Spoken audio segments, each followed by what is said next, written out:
भगवान की माया बड़ी अद्भुत है। माया ने हरि से क्या मांगा। एक बार धनी नाम का भक्त सुदामा से कथा सुन रहा था। धनी राम आग्रह करते हैं कि सुदामा अब तुम मुझे और व्याकुल ना करो, वह कथा सुनाओ। अच्छा तो सुनिए। सुदामा भी कथा सुनने की मुद्रा में आ गए। सुदामा कहते हैं कि बात उस समय की है जब सृष्टि की रचना हुई थी। उस समय परमात्मा ने धरती पर अनेक प्राणियों की रचना की। जब प्राणियों की रचना की तो उनको नचाने के लिए माया का भी सृजन किया। कथा कहती है कि एक दिन श्रीहरि विश्राम की मुद्रा में बैठे थे तो माया उनके पास रुष्ट मनोदशा में आई।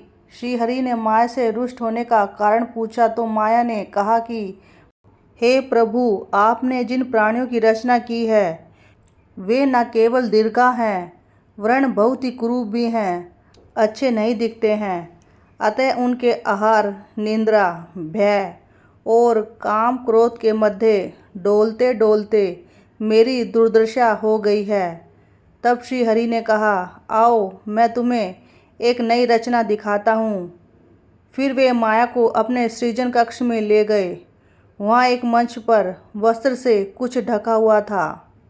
माया ने पूछा, प्रभु यह क्या है? श्री हरि ने उत्तर के रूप में वह वस्त्र हटा दिया। उस रचना के ऊपर से वस्त्र हटते ही माया ठगी सी रह गई। माया ने आज तक ऐसी सुंदर रचना नहीं देखी थी।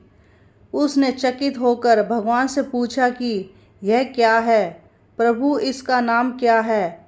और आज तक जितने भी लोगों की रचना आपने की है उनमें से इस प्रकार के सुदर्शन जीव हरि का मैंने दर्शन ही नहीं किया है। यानी इतने सुंदर यह मैंने पहले कभी नहीं देखा है। तब श्री हरि ने हंसकर कहा, माया यह एक नवीन रचना है। इसे तुम साक्षात मेरे चिन्म अंश से सृजित ही जानो। इस जीवधारी को तुम मनुष्य के नाम से जानोगी।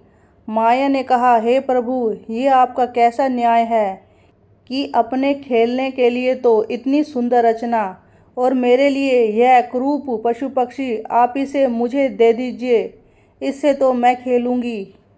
तब श्री हरि ने माया को बहुत समझाया कि यह मनुष्य तो उनको अति प्रिय है, अतः वे उसको कैसे दे सकते हैं। पर माया कब हार मानने वाली थी, वह भी हट पकड़े रही। अतः श्री हरि ने कहा, अच्छा एक कार्य करते हैं कि दोनों इसके साथ एक साथ खेलते हैं। हम दोनों अपने अपने अनुसार इसे अपनी ओर आकर्षित करेंगे।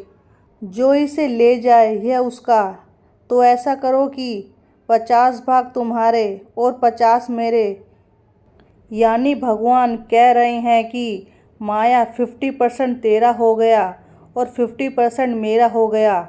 माया ने कहा कि प्रभु, तब तो यह मनुष्य निश्चित रूप से आपका ही होगा।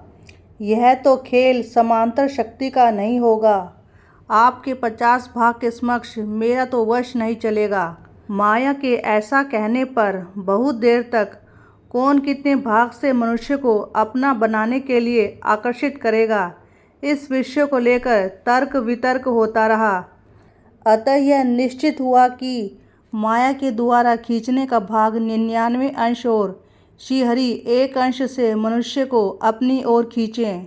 सहज भाषा में समझे तो माया को 99% मिल गया और भगवान को केवल 1% मिला अपनी ओर खींचने के लिए। तब माया शंकित स्वर में बोली कि प्रभु, इतना सब होने पर भी आपको एक प्रतिज्ञा और पूरी करनी होगी कि 99% के साथ खींचूंगी तो अपने पूरे वैभव और ऐश्वर्य के साथ मनुष्य को दिखाई दूंगी।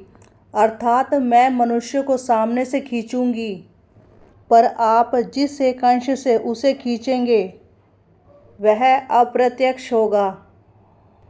आप अगोचर अदृश्य होकर खींचें, अर्थात आप छिपकर खींचें और सामने से उसे नहीं खींचें। कहते हैं कि तब से मनुष्य के साथ माया और परमात्मा दोनों खेल रहे हैं। माया साधनों के माध्यम से मनुष्य को दिखती हुई और उसके मन को बांधकर अपनी ओर खींचती जा रही है। वहीं दूसरी ओर श्री हरि अप्रत्यक्ष रूप से मनुष्य को अपनी ओर खींच रहे हैं। पर जिस मनुष्य पर श्री हरि रीझ जाएं, खुश हो जाएं, जिस पर श्री हरि की विशेष कृपा होती है, उसके सम्मुख माया सिर पटक पटक कर मर जाती है, किंतु वह उसकी ओर देखता तक नहीं है। ऐसा भक्त माया की ओर नहीं देखता। माया का कोई पाश श्री हरि के उस स्नेह पाश को छू नहीं पाया जिसे श्री हरि ने चुन लिया।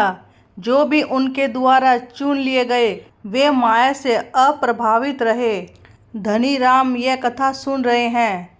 धनी राम अश्रुपूरित नेत्रों से अपने सामने बैठे सुदामा की ओर देख रहे थे, मानो वे उससे श्री हरि के चरणों में भक्ति की याचना कर रहे हों।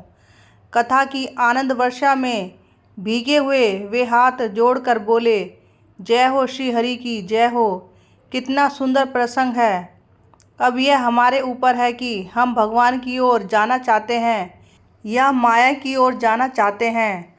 भगवान के पास केवल 1% है और माया के पास 99% है।